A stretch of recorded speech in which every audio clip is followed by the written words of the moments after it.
ایک اور کل بات غلط ہو رہی تھی، یادداشت نے دھوکہ کیا.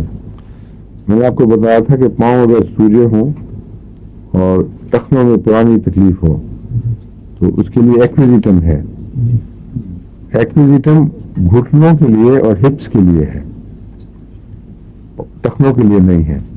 یہ کچھ یاد پڑ رہا تھا کہ اس کا لوور لمب سے تعلق ہے، اس لیے غلطی سے ایکویزیٹم کو ٹخنوں کے لیے بتا دیا.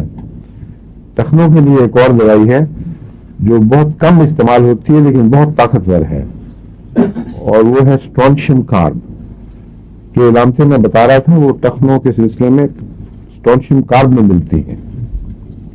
ایکویزیٹم میں گھٹنے کی پینز جو ہپ جوائنٹس میں بھی موجود ہوں، ان دو حصوں کی، زیادہ تر لیفٹ سائڈ پہ لیکن دائیں طرف بھی، یہ ایکویزیٹم میں پائی جاتی ہیں. اور اس سلسلے میں ایکویزیٹم کو بہت کم استعمال کیا گیا ہے کیونکہ اس کی غلط شہرت ہو گئی ہے رات کے پیشاب کے سلسلے میں. بچوں کو رات کو پیشاب آئے تو بار بار بستر گیلا کریں، اس میں ایکویزیٹم لکھا ہوتا ہے سب سے زیادہ.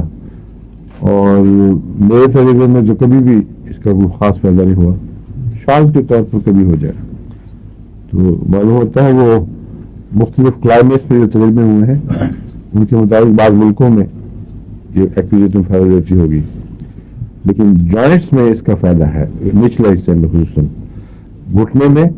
نچلا لمب جو مطلب ہے گھٹنے میں اور ادھر ہپ جوائنٹ اور نی جوائنٹ.